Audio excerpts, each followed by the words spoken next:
Bismillah, walhamdulillah, wassalatu wassalamu ala rasulillah. Au nom d'Allah, louange à lui et prière et salut sur son messager. Je vous souhaite à tous un bon ramadan, plein de piété et de droiture. Mes frères et sœurs, musulmans et non musulmans, francophones, assalamu alaikum, bonjour.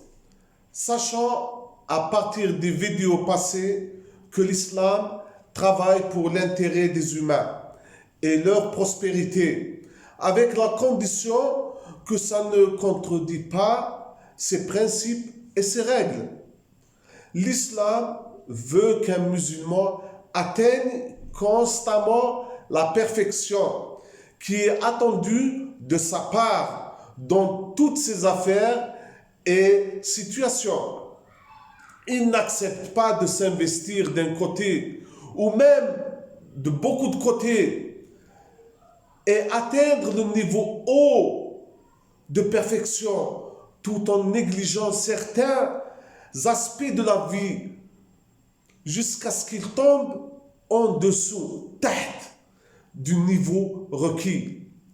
Il n'est pas approprié à toi, ô musulman, que tu sois retenu captif par un culte ou de te restreindre à une habitude, car toutes choses et tâches doivent être accomplies à leur lieu et moment.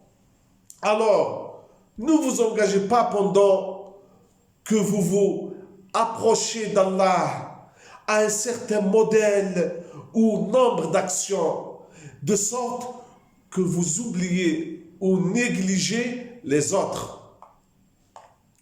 Commencez à tous les niveaux, au moment et à l'endroit approprié.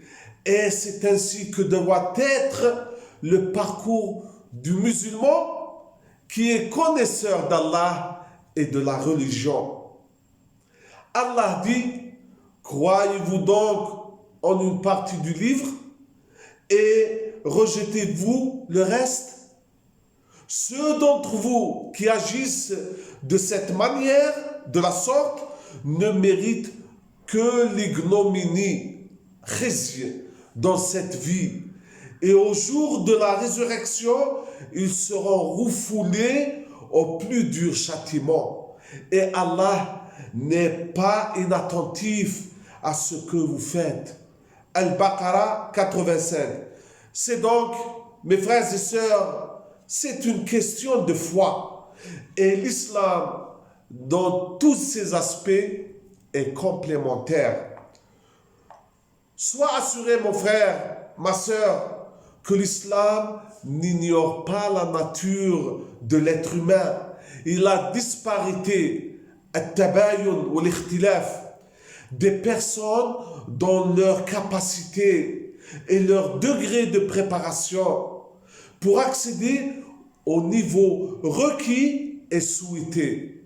L'islam a fixé un niveau minimum de perfection auquel il ne peut être relégué, car ce niveau est nécessaire à la formation raisonnable de la personnalité musulmane.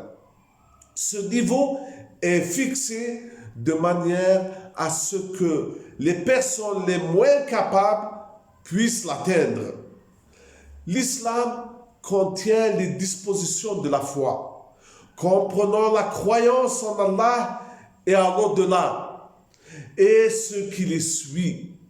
Il contient également les dispositions du culte, son organisation et le lien entre un musulman et son Seigneur.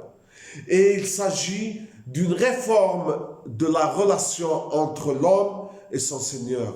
Allah dit, la bonté pieuse ne consiste pas à tourner vos visages vers le levant ou le couchant, mais la bonté pieuse est de croire en Allah, au jour dernier, aux anges, aux livres et aux prophètes.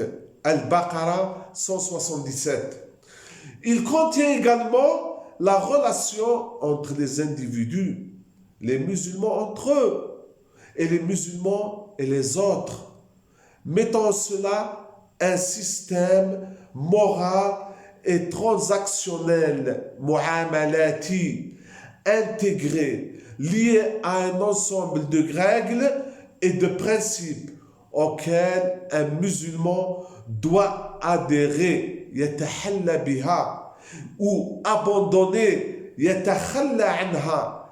Allah dit, ô humains, nous vous avons créé d'un mâle et d'une femelle, et nous avons fait de vous des nations et des tribus, pour que vous vous entre connaissiez.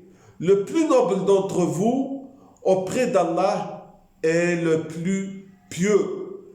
Allah est certes omniscient, alim et grand connaisseur. Al-Hujurat. L'islam est un système comprenant tous les aspects de la vie. Il signifie politique, économie, science, législation, humanisme, relations, santé, psychologie, sociologie. Cette voie de vie est caractérisée par une adhésion et un engagement envers un ensemble de règles et de préceptes qui n'est autre que la ligne directrice de conduite. Formule qui indique ce qui doit être fait et ce qui ne doit pas être fait dans tous les aspects de la vie. Et être musulman aujourd'hui, c'est vivre cet équilibre réel entre ta relation avec Allah et sa religion et celle avec les gens. Et ces deux-là sont complémentaires, c'est-à-dire il faut les réussir les deux. C'est aussi être placé au cœur des mutations identitaires du monde et vivre de tes valeurs et principes. Constant, non perturbé et se développer sans être affecté des résistances violentes, des évolutions déstabilisantes et le possible refus de cette voie de la part de personnes ignorantes ou têtues. Voilà ce qui pourrait concevoir des dynamiques communes et des échanges constructifs entre les musulmans eux-mêmes et ainsi donner une bonne image aux autres. Le besoin d'émancipation dans notre société musulmane doit nécessairement provenir de l'intérieur de nous et avec nos outils et moyens. Et bien sûr, ça doit commencer par l'individu. Nous devons participer tous à rendre la culture musulmane homogène, compréhensible et accessible. Et nous vivons ici, en ces jours, un merveilleux exemple de l'universalité de l'islam et de la qualité significative qu'il contient dans ses divers actes. Qu'un musulman se rapprochant d'un côté de son Seigneur et de l'autre se connectant à ses frères et à sa communauté. C'est le Ramadan.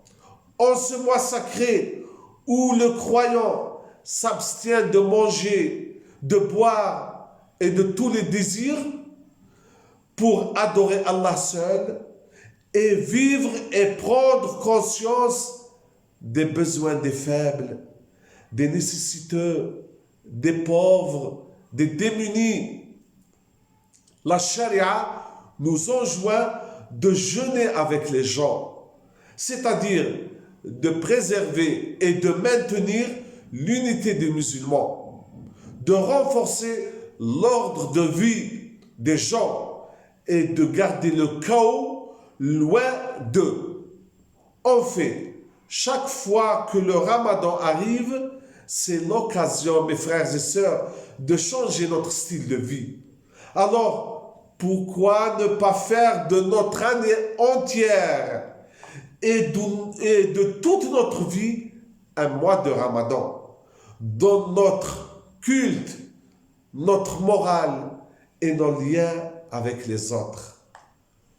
Je vous souhaite à tous, frères et sœurs, un bon Ramadan plein de piété et de droiture, et qu'Allah nous guide vers le droit chemin. Je vous remercie de participer à la diffusion de ces vidéos. Salam.